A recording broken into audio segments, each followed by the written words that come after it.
Jimmy was busy making dinner for his family. In exchange for letting him live in their garage, he agreed to make dinner every Friday night. And even though they never appreciated the work he put into his food, he loved doing it.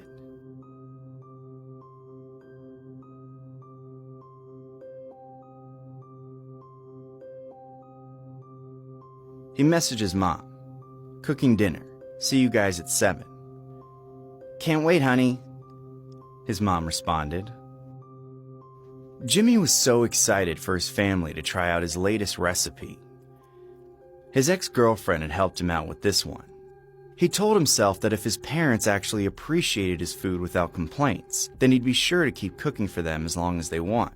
But if they act ungrateful, he had other plans. At 7 o'clock, they came down to the garage where he lived. He had his table all ready for their big feast. "The meat is so tender, Jimmy." Great job, son. "I only used the freshest ingredients. Glad you like it."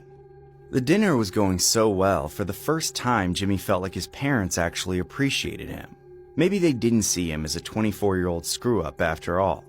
Maybe he'd finally proven himself to them. And then his father gave him the sort of backhanded compliment he was always known for.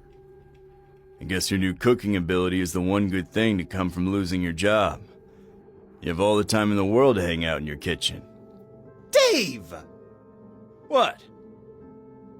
All I'm saying is that we're proud of you, Jimmy. And once you go out there and find a real job, we'll be even prouder of you. That was the moment Jimmy realized that his parents would never appreciate him. He still loved them. He always loved them. But it was time to enact his plan. There was tension across the table for the rest of the dinner. His mother kept complimenting the food, but she was trying too hard to make him happy. His father, of course, didn't say much at all.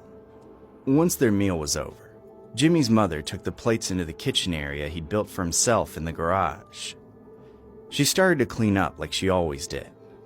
"Let me handle that, Mom. I spilled a little, so I need to do some deep cleaning before I go to bed." Sure. Make a bunch of noise while we're trying to sleep upstairs. That's exactly what we want. His mom said it would be no problem for her to clean up for him, but Jimmy refused. He couldn't let them see what he had stashed away in his freezer. He basically pushed them back upstairs so he could be alone in the garage. The next day, Jimmy was out of the house. He needed to find more ingredients for his next meal. He was gone for a long time. His mother knew she wasn't supposed to go into the garage without permission, but she couldn't stop herself. She had a strange feeling that her son needed her help but was too afraid to ask. She brought down the vacuum just in case. As she spruced up the garage, she didn't find anything out of place. In fact, she was impressed by how orderly everything was. And then she went to the large freezer in the corner. It seemed clean overall, but there were a few trickles of a dark liquid staining the sides. That gave her a very strange feeling. She opened the freezer and saw something so disgusting, it took her brain several seconds to understand what it was.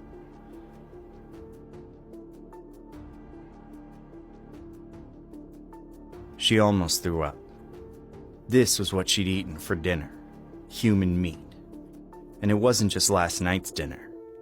Every meal that Jimmy had cooked for them was made from people.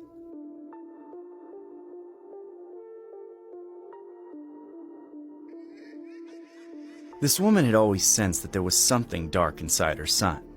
He'd always been such an antisocial child. But she had no idea that he was capable of all this. She had to get out before he realized what she'd learned. She slammed the freezer shut and picked up the vacuum, ready to race back upstairs. She was moving so fast she tripped over something that was sticking out from under the freezer. She fell to the ground, her foot getting tangled in the plastic. As she pulled her leg free, she saw that she tripped on a pile of empty bags, just like the ones he used to store all the body parts. Like all the others, they had labels written on the side. One said Mom's arms, another said Dad's head, and another said Dad's liver. Oh my God!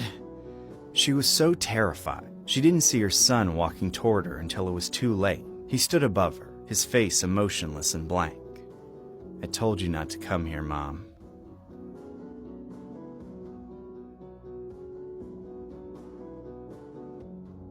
Jimmy paused for a moment. But you are family, and family always comes around. Change of heart, isn't that true, Mom?